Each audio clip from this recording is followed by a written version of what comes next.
So yan mga ka-IT yung ating nakuha using 5G ng ating Mercosys AX3000.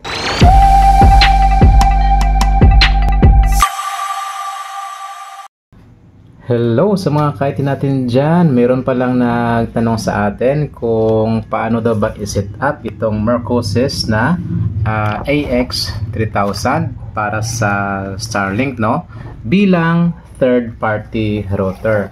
So before ay meron tayong ginamit ito sa isa nating video sa Starlink.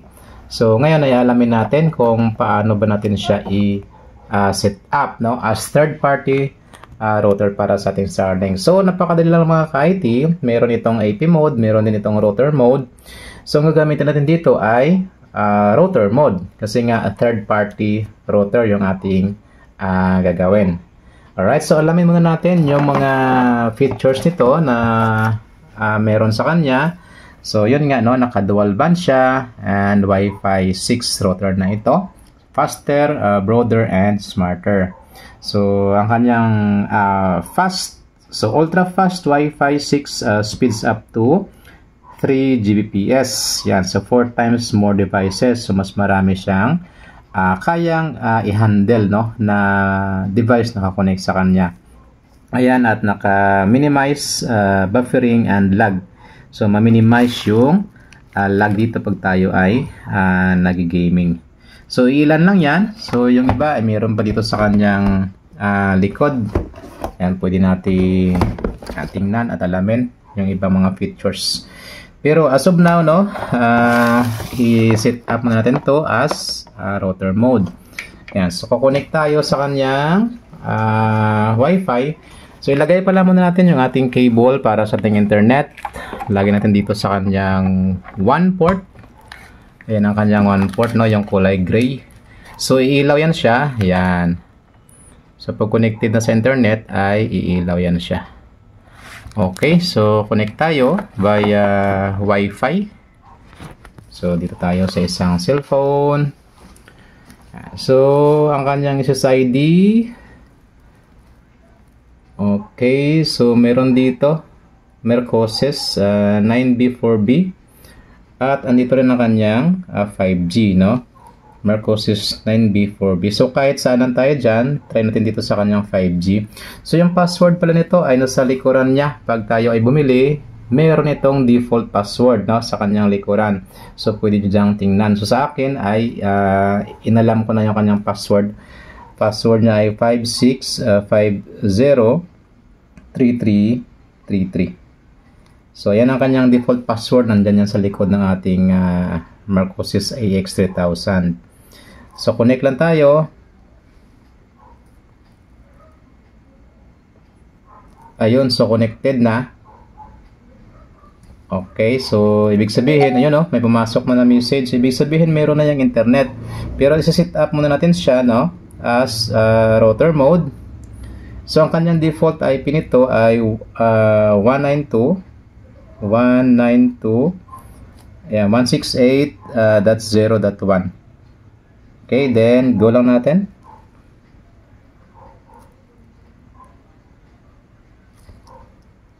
Okay, so itong kanyang login page. So hihingi yan siya ng panibagong password. Oops, ayan. So gawa tayo ng panibagong password. So andito naman yung requirements ng password. Ayan. Okay, so lagyan natin ng halimbawa letter K. Then 1, 2, 3, 4, 5, 6, 7, 8. @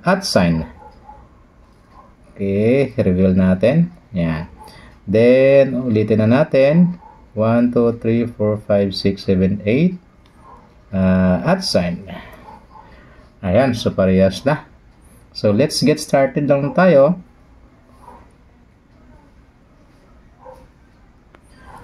Okay, then dito mga ka-IT ay pipiliin natin yung ating time zone, So, click natin yung please select. Then, hanapin natin yung positive 8. And then, Beijing, Chongqing, Hong Kong, Urumqi. So, dito tayo nabilong, yung ating time zone. Click natin yan. Then, next natin. So, dito naman sa connection type, So, kung naka-static tayo, kung i-static natin ang kanyang connection, ay dito tayo sa static. Kung naka-PPOE, ay meron din dito. Tsaka yung iba pa. So, as of this video recording, ay gawin natin siyang dynamic, no? Kumaga naka-auto lang. Yan. So, dynamic lang tayo. Dynamic IP, then click natin yung next. Okay, so dito ay wala na tayong gagawin. I-next lang natin. And dito naman sa SSID, ay pwede na tayo magpalit kung ano yung SSID na gagawin natin. So mamaya na tayo magpalit kasi pag pinalitan natin yan ay madidisconnect tayo, no? Hindi natin matatapos yung ating setup. So i-next lang muna natin dito, later on ay pwede naman natin siyang i-change. So next lang muna natin. So ayan na, connection test. So, testing the internet connection, it may take several seconds. So, antayin na natin na matapos yan. Ayun. Okay, so ayan na. Keep your router updated. So, turn on auto update recommended. Okay, so since na-recommended siya, i-turn on natin yung auto update. So, pwede namang not now. Okay, so sa atin, auto update natin siya. And then, click lang natin yung next. Ayun, sabi dito, success. Okay, so tapos na. Yan yung ating time zone, naka-dynamic siya. And then yun ang ating SSID sa 2.4, saka sa 5G. Okay, so next lang natin. So ito, kung gusto natin siyang i-link, no, sa ating cloud account, pwede naman. So as of now, skip lang natin. Alright, so ito na mga ka-IT. Tapos na nating i-set up yung ating Mercosys na AX3000. So ganyan yung kanyang status. So mayroon na siyang internet. Okay, so from internet, yan, pupunta sa ating router. And then mayroon na nakakonect. Ito yung ating cellphone. Connection type, dynamic. Yan yung kanyang MAC address. And then yung internet IP address, no, na nakuha niya from main router natin. Okay, so halimbawa kung ito yung inyong Starlink, so kukuha siya ng IP, no, na naka-dynamic from ating Starlink. Okay, so dito ay pwede na tayo mag-change ng ating SSID sa ating Wi-Fi. So click natin to, yung menu sa gilid, then punta tayo sa wireless. And then, ayan yung ating Mercosys underscore 9B4B, yung 2.4 natin. So, dito ay pwede natin siyang palitan. So, sabihin natin ka-IT. And 2.4. So, kung gusto nyo namang pag-isahin, no, yung SSID ay pwede naman. So, gawin nyo lang dyan ay same SSID lang yung ilagay ninyo. Tapos yung security, ayan, naka-WPA/WPE2, das personal tayo. Then sa password naman, ay pwede tayo magpalit. So sabihin ko dito, palitan ko siya ng 1, 2, 3, 4, 5, 6, 7, 8. And then dito naman sa 5G, papalitan ko rin siya ng ka-IT. Ayan, malang period. Ka-IT 5G. Yan. And then sa password naman, pwede mong ibahin yung password dito. Pwede mo rin gawing magkaparehas yung password. Okay, so sabihin natin ibahin ko yung password niya 8765432 1. Yan. So iba yung password sa 5G, iba din yung password sa 2.4. So, para mas secure tayo. So, meron naman siya ditong guest network, no? Halimbawa, kung gusto niyo siyang i-activate, pag meron kayo dyan gustong ipakonect na mga users, no? Dito sila kukonect sa guest network. So, enable natin yan. So, ayan. Okay, and then, kung lagyan natin ng password, dito rin tayo. Yan, sa no security. So, as of now, okay na tayo. Yan na muna tayo. And then, gawin natin ay save lang natin. Okay. Yan. So, operation succeeded.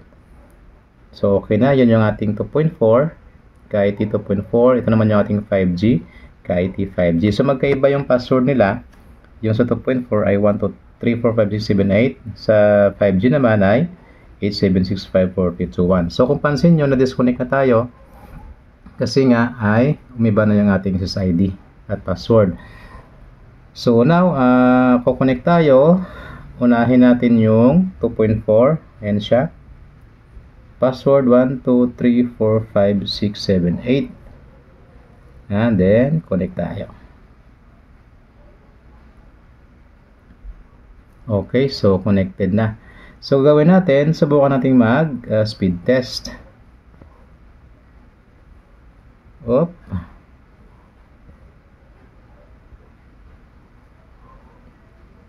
So, dito tayo sa kay Ookla. Speed test tayo using 2.4 ng ating Marcosys AX3000. So, continue on the web lang tayo. Yan. Then, i-go lang natin to.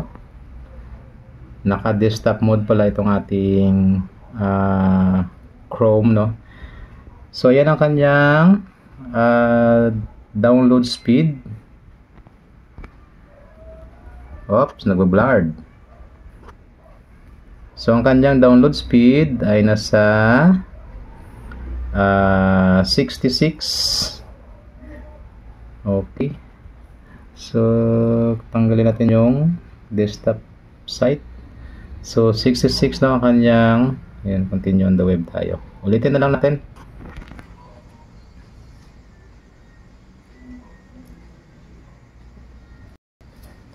So, yan ang kanyang download speed, no? Halos, yan, nasa 70.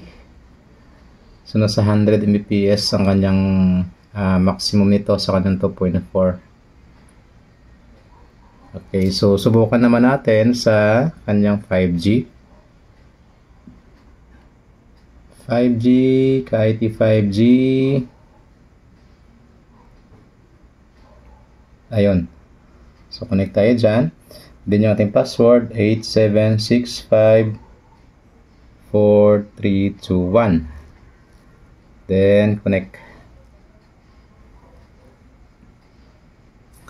Ayun, so connected na tayo.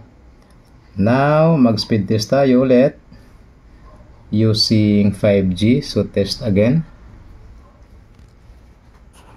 So, malalaman natin kung mayroon changes. So, yan mga ka-IT, yung ating nakuha, no? Using 5G ng ating Marcosys AX3000.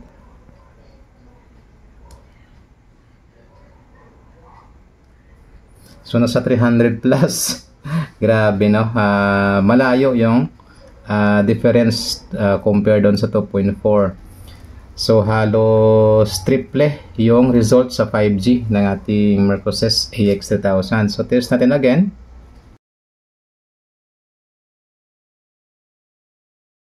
Okay, so pumapalo talaga, no? Mahigit 300 Mbps. Okay, so 329, 330 na halos. So, yun lang mga ka-IT kung paano natin i-set up as router mode yung ating Marcosys AX3000. Kung ito yung ating gagamitin na third-party router para sa ating mga Starlink. Alright, so sa may mga karagdagang katanungan ay paki-comment na lang dito sa ating video. And of course, sa mga nais pala dyan umorder ng Peace Wi-Fi sa atin ay available po. So meron din tayo dito mga parts. Yan. Mga OPI natin. Yan. So available po yan sa atin. Pwede kayong mag-PM dito sa ating FB page. Sa mga hindi pa pala dyan nakasubscribe, so pakiclick na lang yung like and subscribe button. Thank you.